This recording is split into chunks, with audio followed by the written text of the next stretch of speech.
49ers and the Giants. The Niners win this game 34-24, a game that 10-point game, doesn't really feel close in the end, but like it felt even further away than that. It just didn't really feel like the Giants had a whole lot going for them in this game, especially with the way that Christian McCaffrey was playing in this game. Top 5 graded players that we have for the San Francisco 49ers in this one. A lot of offensive linemen here at the very top for the San Francisco 49ers. I talked about Christian McCaffrey and what he was able to do.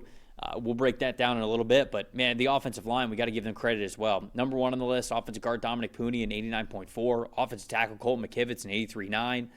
Trent Williams, a 77.7. Cornerback Renardo Green at number 4 with a 76.2. Tight end George Kittle, a 74.9. Mac Jones in this game, a 62.3. And then on the Giants side of things, their edge rusher Brian Burns, he played very well in this game, an 89.9. Offensive guard Greg Von Roten with a 87.1. Number 3, offensive tackle Andrew Thomas, an 85.6. Running back Devin Singletary, trying to pick things up with no Cam Scadaboo in the lineup anymore, a 71.8. Offensive tackle Marcus Bowe with a 67.5. And then Jackson Dart in this game is 75.0. I think that he did what he could in this game. It just feels as though the Giants are just a little too depleted on the offensive side of the ball right now. But what's the stat that told the story for you? No, I mean, this was just as clean an operation, I think, from start to finish as, once again, that Kyle Shanahan could ask for, especially with Mac Jones making another start instead of Brock Purdy. You just look at this team. Highest offensive grade of the year as a team for San Fran, 81.7. Highest EPA per play of the year. They really controlled things with their run game. It was the second highest run rate of the year for them at 55%, 159 rushing yards, 33 minutes of time of possession, 4 for 5 in the red zone. I think just everything about this offense in this game went the way that Kyle Shanahan wanted it. They didn't even have to attempt a deep ball. They're not going to do that and force it with Mac Jones. He's gotten very used to now in these starts with Mac Jones as his quarterback, the way that he has to call these games. Jones gets rid of the football quickly at a 78 passing grade in a clean pocket. A lot of that is because he gets rid of the football, and the Giants have a really talented defensive line. But aside really from the Brian Burns strip sack at the end of the first half, this was, I don't want to say a perfect day for San Fran's offense, or for their entire offensive unit, I should say, but it's pretty darn close. They weren't really stressed a lot in this game. They weren't. Other than the strip sack from Brian Burns on that, I mean, that was really the only time, and then the Giants missed the field goal right after that. Other than that, I think Kyle Shanahan got everything that he wanted in this game when he was drawing up the blueprint for this one. I agree. A stat that told the story for me, and sort of the way that I was talking about the Giants before you started talking there about the Niners, there's just not a lot to lean on for them right now. Jackson Dart, leading rusher on this team. Jackson Dart ended up finishing this game with 8 rushing attempts. Was tied for most on the team with Devin Singletary. 56 rushing yards. He had that 1 rushing touchdown. Devin Singletary had 8 carries for 43 yards. And then Tyrone Tracy, man, I was a little bit worried about this with Tyrone Tracy becoming the full-time back, because I think we were talking about this in the preview show. Maybe it was last week that we were talking about this for the preview show.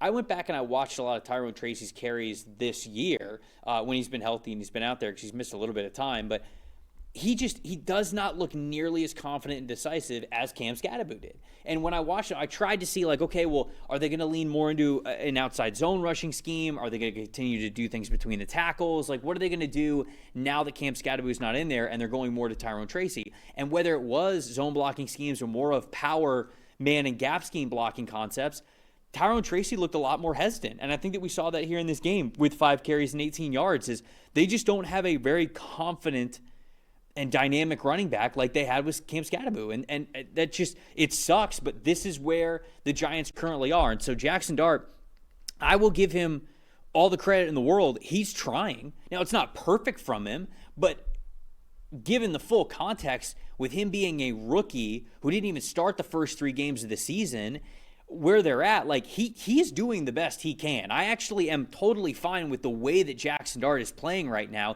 He's giving the Giants a chance to at least have the best offensive day that they can. I just don't think that they have a lot of firepower right now. Darius Slayton has not been as reliable as they have wanted him to be. Wan'Dale Robinson has, but he is a low average depth of target type of a player. He had 11 targets, 9 catches, but just 46 yards. His long was just 9 yards in this game when it came to 9 catches. That's just a really short output for the longest catch to be for less than 10 yards.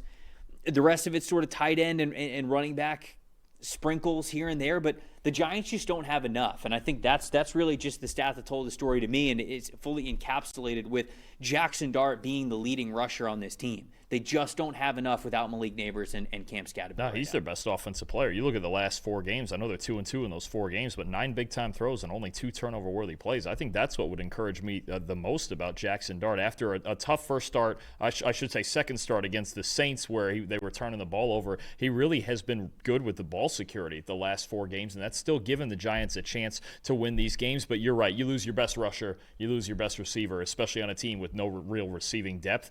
That's going to hurt you. But I think Dart still playing well through that is obviously very encouraging. I don't think the offensive line was terrible in this game. I just think you're right. Without those 2 guys, you're very short on skilled players and dynamic guys who can make big plays happen with the ball in their hands. Yeah.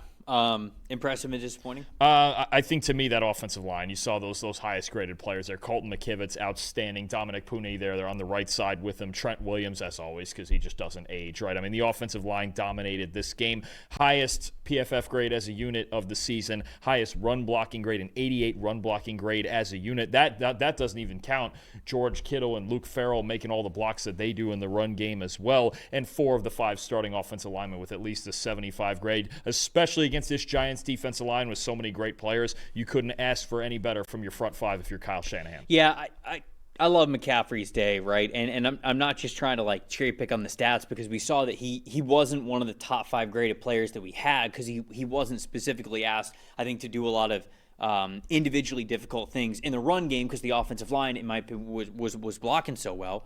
But still, 173 total yards, 34 total touches, 2 total touchdowns. I mean, just from a volume perspective, I think he's the most impressive, because the 49ers have, whether it's been out of the backfield or with their tight ends or their wide receivers, even their quarterbacks, obviously, they have had players in and out of their lineup the entire season. And McCaffrey has had to be a constant for them as both a rusher and a receiver. This was a day where, was it the most efficient or explosive he's ever been as a dual option type of a player in the offense? No, and we saw that again with his grade not being in the top 5 there. But volume alone, I want to give him his kudos because of how much they are having to lean on him. And he, at least, if the ceiling was not as high in this game, the floor certainly was, and he was the reason why they were able to keep this offense on schedule. I mean, the only thing you maybe worry about, especially coming off of last year where he didn't play much, is the sheer volume. He leads the NFL in carries right now. Right. And he is second among all players behind Jamar Chase in receptions. 61. He has the same number of catches as Puka Nacua. Tied for second among all players, which just feels ridiculous to me. So wow. you do.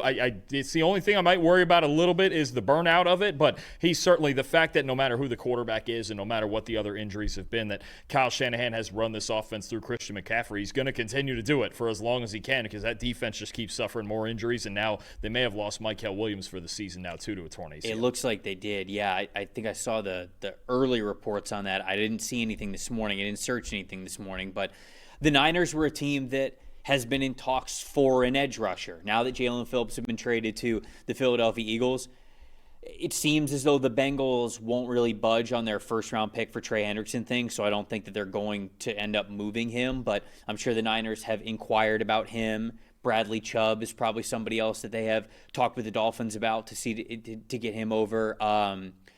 Either the guys for the Jets, mainly Jermaine Johnson, I think, is somebody who they've talked about on the trade block and reuniting him with Saleh.